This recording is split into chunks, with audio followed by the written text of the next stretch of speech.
So as a reminder, your next homework assignment's due on Wednesday. The project is due on Wednesday the 20th, and I announced this verbally last time, but there's no live class meeting on Monday, October 21st. The lecture that day will be a recorded video that I'll email you a link for this afternoon. And I'll also put the link onto Blackboard for that. So, any questions about the schedule-related announcements? Yes? Will you still be having office hours today? I will. I'll have office hours immediately after this class. I'd be happy to have you stop by, and then, of course, as you're working on the homework assignment, if you have questions related to that, you can email me. I'll be taking a laptop on the trip that I've got, and so I'll have access to my solutions, and I'll help you out however I can. Other questions? All right. You picked a good day to be here because economic service life is one of those hidden landmines. I think I've warned you on 2 or 3 prior occasions when we're doing something that people struggle with usually, and this is one of them. So the people who aren't here today most likely aren't going to get as much out of the recorded video as you will live. It's just inevitably, it's harder to focus when you're watching a video of a lecture than when you're sitting in a lecture. So I'm glad that you're here to get some experience with economic service life analysis because you'll probably have an exam question at some point on economic service life analysis, and this is one where it's really easy to get it wrong. So there's just a lot of opportunities for making mistakes in the procedure. And it's not because the procedure itself is super complicated. Like think back to external rate of return analysis. There's like 2 or 3 moving parts, but if you do it wrong, then your answer's wrong. And the same thing is true here on economic service life analysis. You need to be aware of just a couple of really important tricks as you set up the analysis, and as long as you do that, then the underlying concept is easy and your answers will be right. So I'm glad you're here. This is a photo of the car that I bought when I first moved to West Virginia back in 2009. It was a used Mazda Miata, and so I bought it in 2009 for $7,500. And it was a great little car, super reliable, pretty fuel efficient, not great for like cargo carrying capacity, you know, not exactly the right car for if you've got kids, which I did, or if you need to go shopping, which I always did. But it was fun all the same. So I owned that car until March of 2021. So that's a good long while. Like I owned it more than 10 years. And when I sold it, I got $3,500. So basically, I owned that car for more than a decade, and the difference between the purchase price and the disposal price was $4,000. And so I feel like that was a really, like economically speaking, you know, I got a good value out of the vehicle. And it raises the question, like, how long should you own equipment? And is there a quantitative analysis that can be done to tell you when it's time to sell something? Because you sometimes hear people talking about why they got a new car, and they'll say something like, well, my own old car only got 30 miles per gallon and the new one gets 37, so I bought a new car for better fuel economy. But like the new car was $30-something thousand, and they're just saving a marginal amount on the fuel expenses, and so sometimes there's poor economic decisions that are being made on how long to own equipment. So what we're going to focus on today is, from an engineering economy standpoint, when should you replace equipment? And there are some reasons why equipment does need to be replaced over time. And that's when, if the performance of the old thing that you own has been reduced because it's beginning to be less reliable, if it's breaking down. So, you know, as vehicles get older, they're in the shop more often. Higher operating costs, they may be less safe than they were in the past, or if their reliability is going down and you start to miss work because your vehicle won't start, obviously that's a problem. So that's a legitimate reason for why you might replace an item, is if its performance is going down. Another part of it could be that the requirements have changed over time. So think about if you are producing steel, and simply that the market has moved on from a lower grade of steel that used to be used, but maybe it was prone to rust, and now the new standard in the market is a higher grade, more rust corrosion resistant type of steel. Then if the requirements have changed and the old equipment can't meet the new specifications, then that's an argument in favor of replacing an item. So think about a computer. If you need to use a certain software package and your computer won't run it, then it may be that the computer still performs the same as the day that you bought it. So the computer's performance hasn't reduced, but it's possible that the requirements have evolved. And so that might be a rationale for replacing equipment.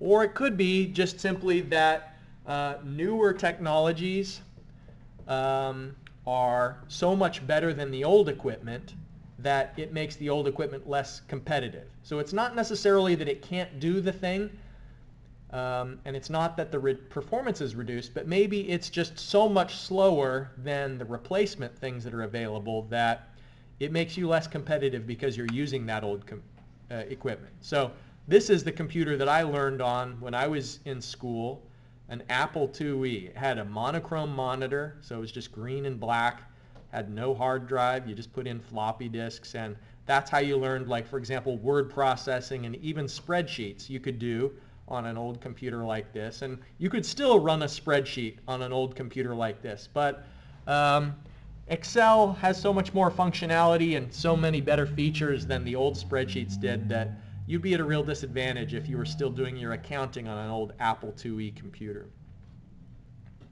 Now, there's two primary components for the total cost of ownership. And it's not just the purchase price. You know, I showed you the pictures of that car I used to drive. There's more to it than just how much you paid in the beginning and how much you sell it for. That is part of the total, but it's just a component. So remember, in the past we talked about capital recovery. And capital recovery is the annualized difference between the initial purchase price and the salvage value. So you're taking the lump sum outflow at the present and annualizing it, and you're taking the lump sum inflow at the end of the cash flow diagram, annualizing it, and then taking the difference between the two. And most of the time, all of the time generally, the capital recovery will be pointing down because the capital cost, the initial purchase price, is greater than its salvage value. So part of it is the capital recovery. The other part of total cost of ownership is what you pay to maintain and operate the equipment.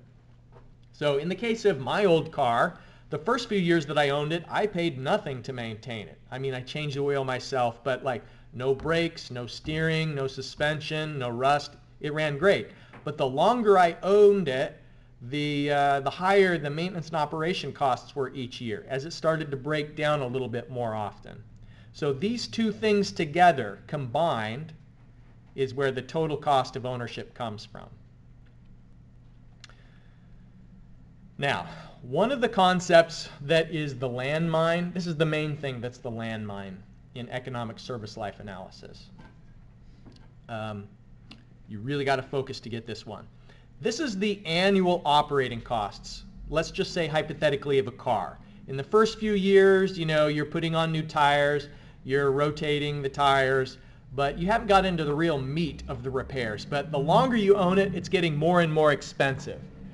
Companies in particular don't like it when costs are highly variable from year to year or from month to month. What they instead prefer is to have predictable, even costs over time. And so what you could do is you could, instead of paying a different amount every year for maintenance of equipment, you could say, I kind of know how much I need to have available to maintain the equipment, so I'm going to have a fund that I pay the same amount into every year, and then I can draw from that maintenance fund in a variable way. But my expenses are going to look like this, flat over time. So there's a way that we could turn variable annual operating costs into equal annual operating costs. How would we do it? Well, you just take all of these outflows to the present, and then you take them from the present and spread it out over an annual series so it's an equal amount. So the motivation is just for predictability in operating a company. The method is to discount everything and then make an annual series out of it at whatever interest rate applies. So any questions so far about this idea of standardizing the operating costs? Now here's the final curveball. This is what the annual operating cost would look like if it was 8 years of ownership. What if I decided to get rid of the equipment after 7 years? So I didn't keep it for the full 8 years. If I got rid of it after 7 years, I could still create an equal annual graph, right? It's just I wouldn't discount this last year when I took it to a lump sum in the present. So the idea here is that what we're going to be doing in our analysis, we're going to do a bunch of what ifs. It's going to be like this. What if we only own the equipment for 1 year? What does the cost look like? What if we own the equipment for 2 years? What do our costs look like? What does it look like if we own it for 3 years, for 4 years, for 5 years? We're going to analyze every scenario, and each time we do that, the operating costs are going to be a little bit different from the other scenario, because if we own it for only 1 year, then it's this relatively low cost period where we're not spending a lot on operating and maintenance. But the longer we own it, we're going to be including a greater amount, and then when we annualize it, it's going to look like more for the longer number of years that we own it. So that's the final wrinkle that's built into the template for today's in-class exercise. So if you own the item for only 3 years versus 8 years, then these arrows would be shorter because early on the operating costs are lower. So you'd be avoiding these high expense years when you find the equal annual series.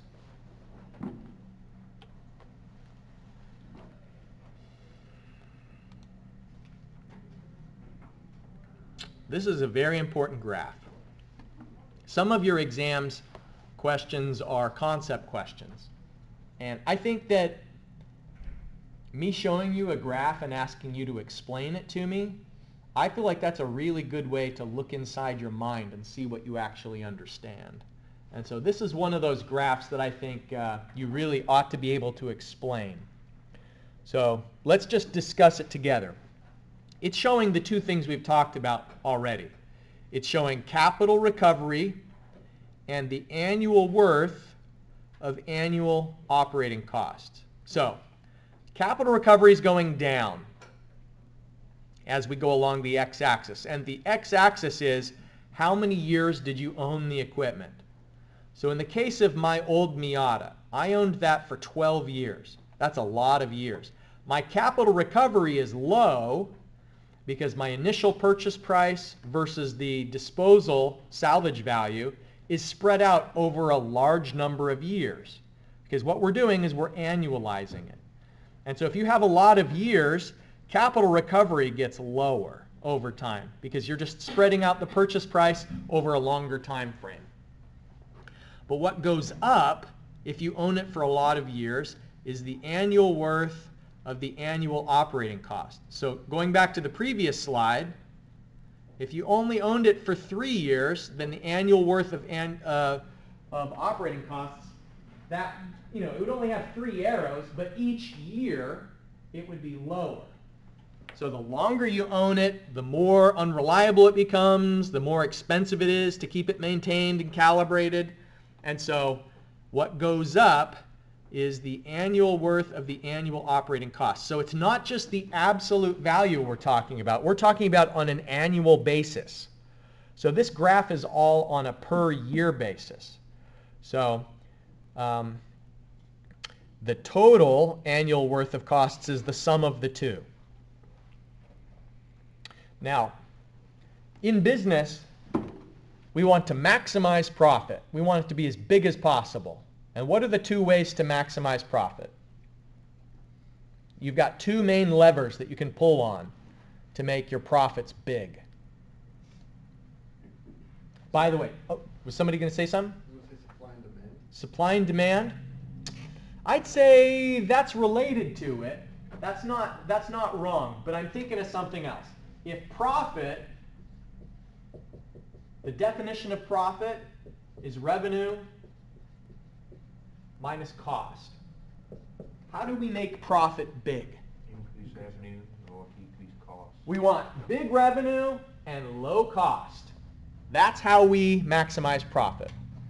Okay, with that in mind, where do you think on this blue curve, what do we want, where do we want to be on that blue curve? What's the ideal location for us on that blue curve?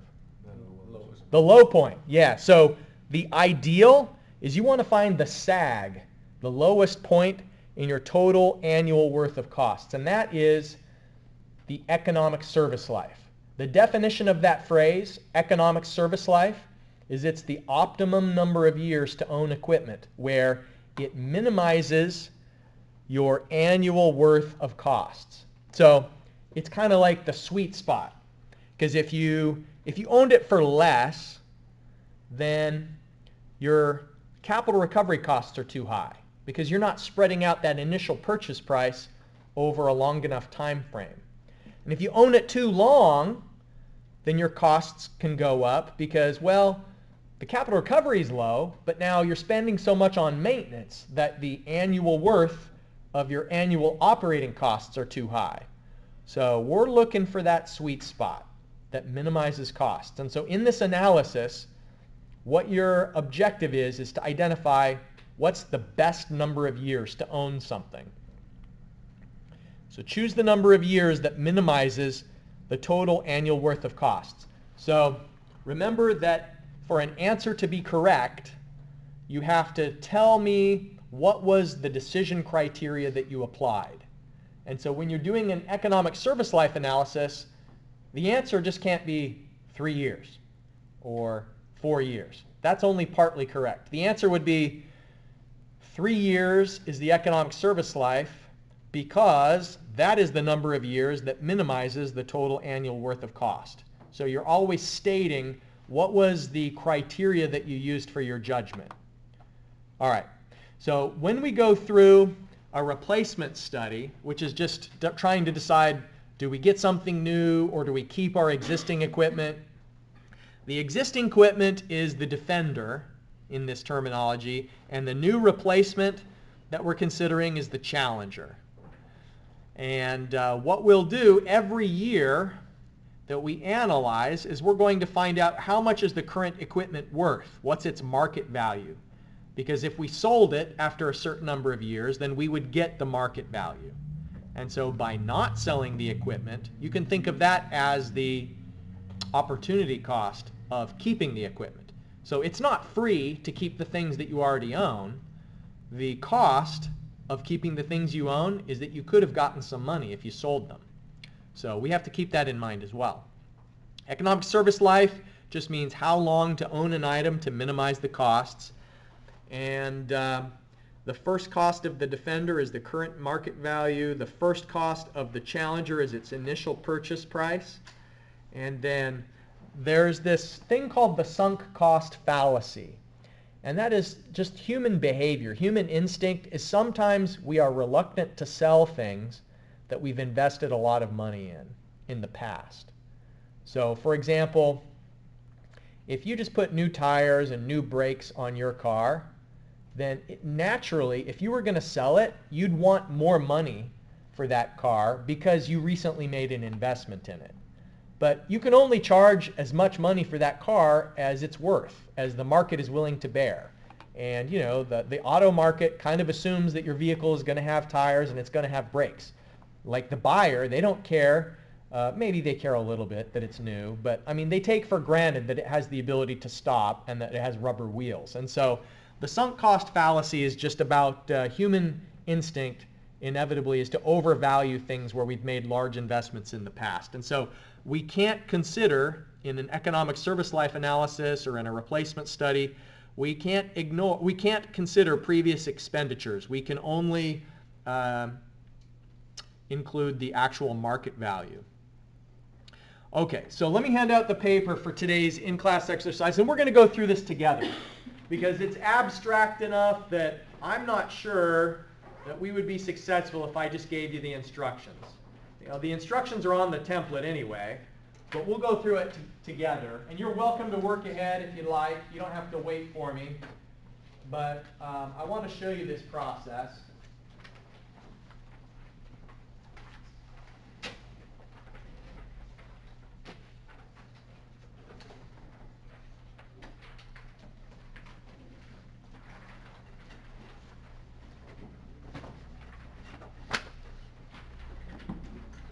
Okay, so let's just let's set the stage here.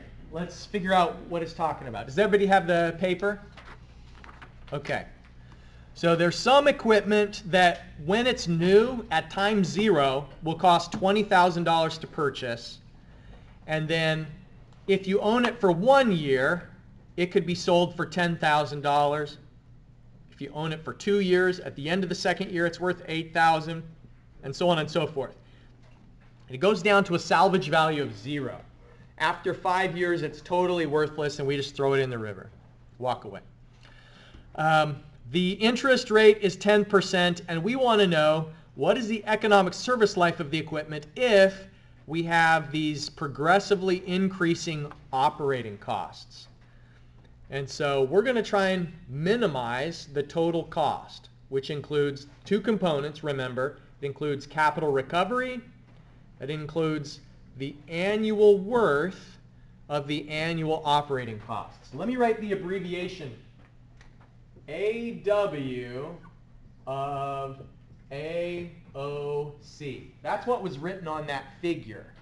Remember that the chart that I showed you that I said be able to explain it? So the one that's going up over time is the annual worth of the annual operating cost. So that's the one that's a little bit tricky for us to calculate. All right, so we want to find out what is the cost of owning this equipment. And the template that we're going to work through, it looks a little bit like this. So let me open that Excel file. Have you got it open as well? Okay.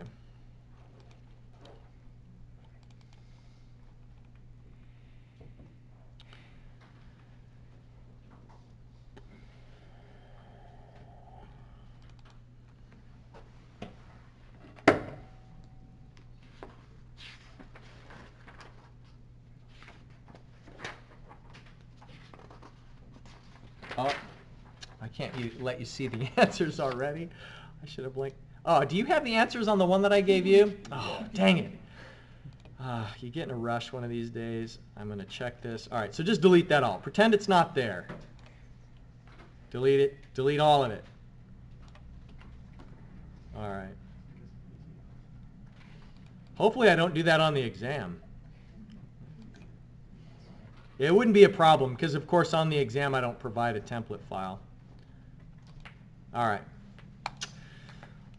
So the equipment that we are talking about costs $20,000 when it's new. So the first cost, let's put in, now we have to be careful about our signs here. So minus $20,000 because it's an outflow. And the interest rate is 10%, so I'm going to put in 0.1 for I. Okay, just copying over the data that was provided in the problem statement, it was that if we sell the item at the end of the first year, it's $10,000 in value, and then it goes down to $8,000, then it goes to $6,000, $2,000, and it's worth nothing at the end of the 5th year.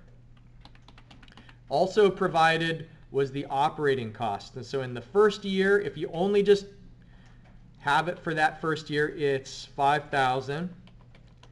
Now, in year 2, you pay $6,500 in operating costs. And by the way, maybe this is a good time for me to remind you that this is just all built on speculation. It's hard to predict the future with accuracy. And so we do our best, but we have to, in the back of our minds, just always remember that estimates could go up. You know, like if equipment becomes more expensive, and so what they do in the real world is they'd keep a spreadsheet like this once they finished it, and then at the end of every year, they'd update it with new data. Like if they had better estimates of how much things are costing. So they'd reassess and reevaluate.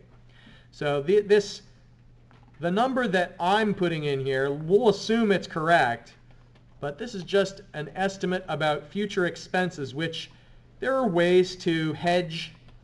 You know, like hedging is where companies sometimes will lock in advance what their costs are going to be.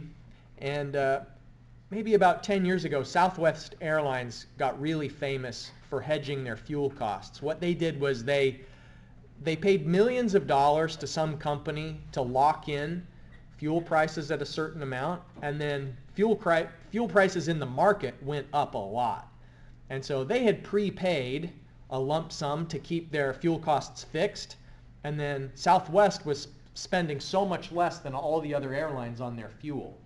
So, you know, there are ways to make it so that the future is less variable by buying insurance or, you know, contracts that keep prices steady. But here's the first thing we got to do. And the instructions give us some hints here on what to do. The columns are each labeled with letters. So column A is just given data. Column B is given data. Column C is given data. All right. Column D, the NPV of the range so far. What that means is NPV function, remember, stands for what? Net present value. Net present value. Very good. So all of these amounts for the cumulative operating costs, all those amounts are in the future. So $5,000 is in year 1, $6,500 is year 2, $8,000 is year 3. Remember the warning I've always told you, anytime we do the NPV function, what's the big warning of using this function? You have to start at year 1. Yeah, only put future amounts into the NPV function. Start with year 1. Don't put amounts that are already at the present. And so we will follow that rule. I just want to remind you. Okay, so it's asking for a rate. Let's have it look here at our interest rate of 10%. I'll anchor it, although I may not be dragging this function down. I'll anchor it anyway. Okay, so the values. Okay, so if we own it for just 1 year, there's only one value that goes into it. So we're on the row for year 1. So this means we're analyzing the scenario of what if we only owned it for 1 year. So if we only owned it for 1 year, the present value of our cumulative operating costs is just the present value of the operating costs for the 1 year that we owned it. So we're taking the $5,000 that was at the end of the first year, and we're taking it to times 0.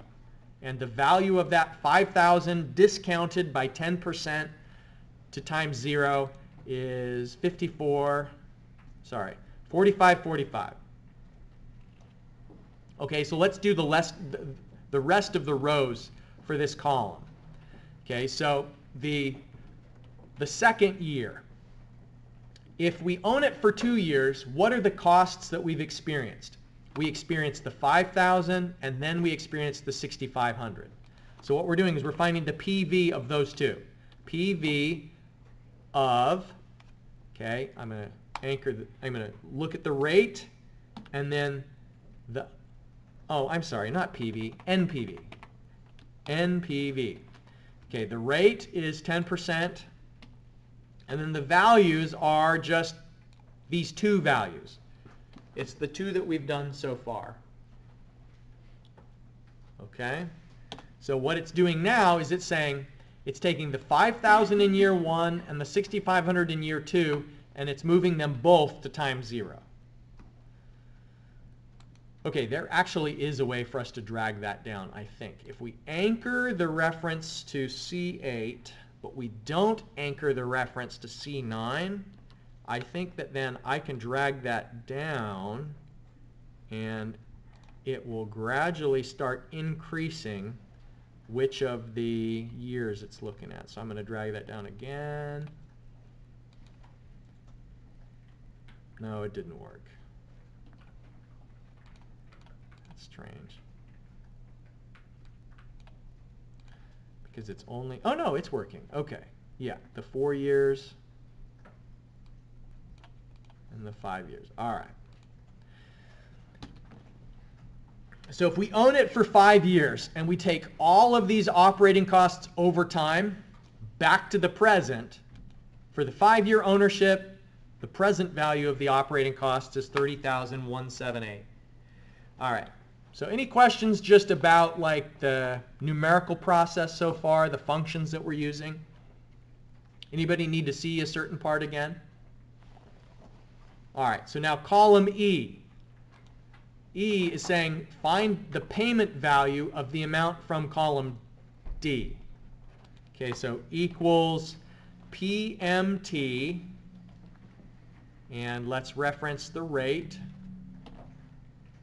NPER is whatever row we're on. So we're on year 1, we'll put 1 into NPER. And then the PV that goes into the function is the minus of the amount. So what we're doing in this step is we are annualizing the lump sum of the operating costs. So we took the cumulative operating costs to times 0 in column D, and now in column E we're taking them from times 0 and we're annualizing it. So we're finding the annual equivalent. So we took 5,000 to the present, and then we took it back to a single annual series, which is that lump sum 5,000. That part was silly, but if we do it for the rest of them, what we're doing is finding out if it was going to be the same amount of money you had to pay every year for 5 years.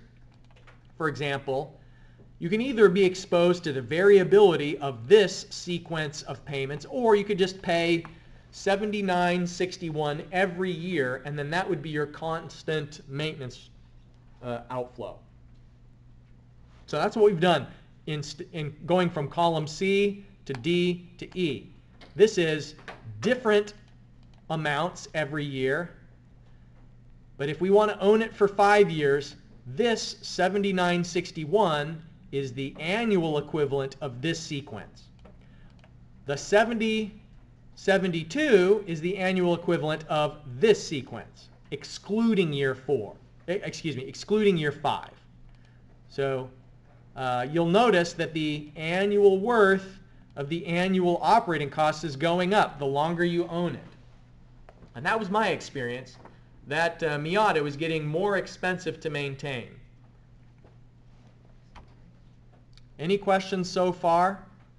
So the function we're doing here is the PMT function, and what goes into it is the interest rate, then the year, and then we put the previously calculated present worth of the cumulative operating costs to date. That goes into the PV field, and of course we have to put the minus sign in because of what games Excel always plays with us on changing the sign in most of the financial functions.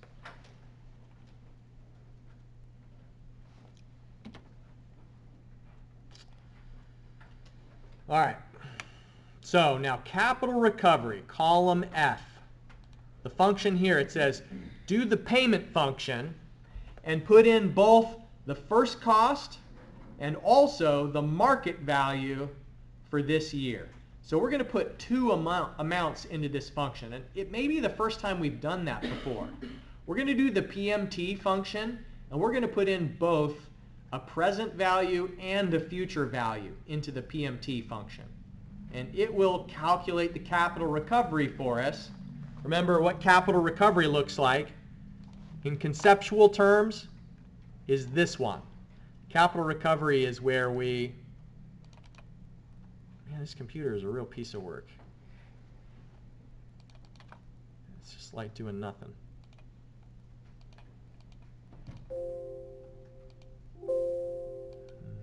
Okay.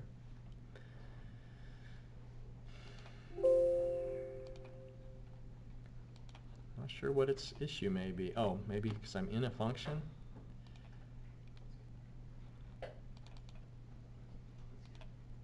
I don't know. I guess it doesn't want me to go back to PowerPoint right now. Okay, here we are. It's finally moving. Okay, so capital recovery. I was just reminding you that capital recovery looks like this. So we're about to do the function that takes a lump sum present value, a lump sum salvage value, and annualizes it.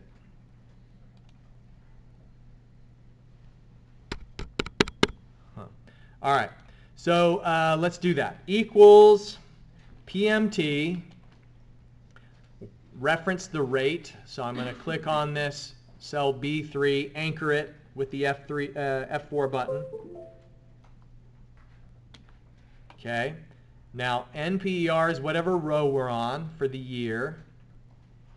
Okay, now we're going to put in the minus of the present value. The present value is the first cost. So minus of the first cost for the present value. And I want to anchor that because that's not going to change. It's always, you know, the time value of first cost is the same.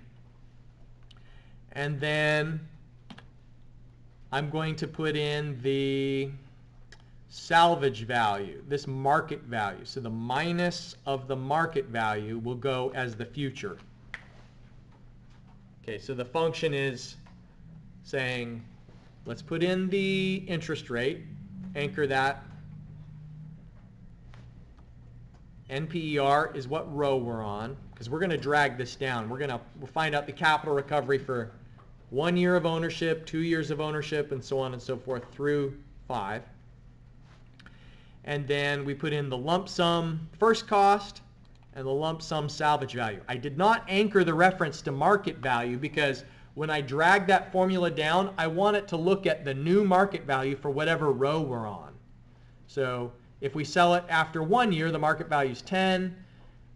And you can see that the market value is progressively getting lower and lower. Okay, so if you find the capital recovery for 1 year of ownership, it's $12,000.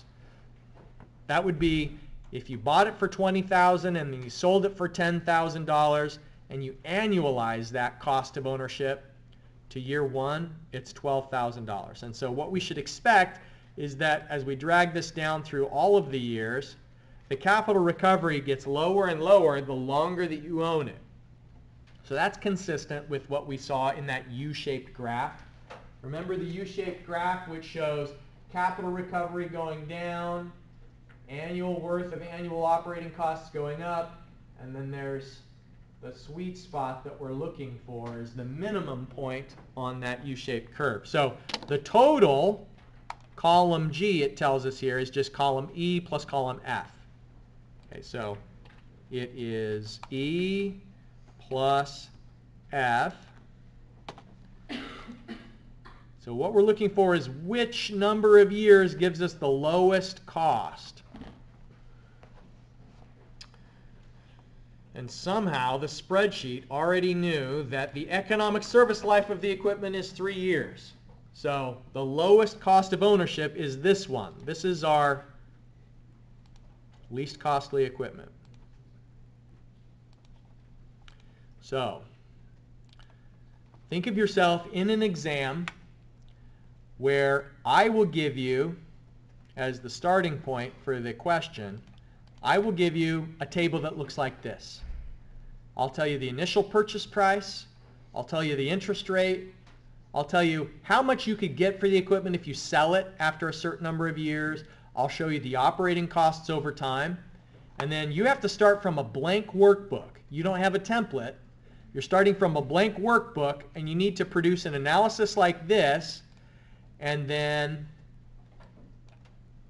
I guess for this to be fully complete, I'd want to say, we know this because it is the lowest total cost, including capital recovery and annual worth of annual operating cost.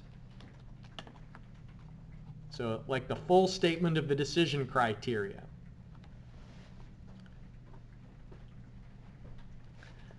So if you only own it for 1 or 2 years, your cost is not minimized. And why is it? It's because your capital recovery is relatively high.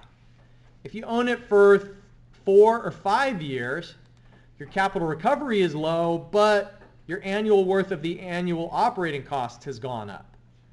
So in this particular case, 3 years was the ideal duration to own it because that's what minimized your costs each year. Any questions? So here's my recommendation. We're probably going to finish a little bit early. I suggest that you go through this process again. You know, like you go home, give yourself a minute to, you know, clear your mind, clear the spreadsheet, and go through the process again, where you've got certain given data, and then you're applying the NPV function, the PMT function, the PMT function. Do this economic service life analysis on the in-class exercise, then do it on the homework assignment, and then hopefully it's locked in your mind and you've got it. You've got the process. But unless there's any questions, that's all I have for you today. This is just another tool in our toolkit of economic analysis. Remember, Monday there's no lecture in person, but I'll email you with the recorded class meeting, and then I'll see you in person on Wednesday of next week.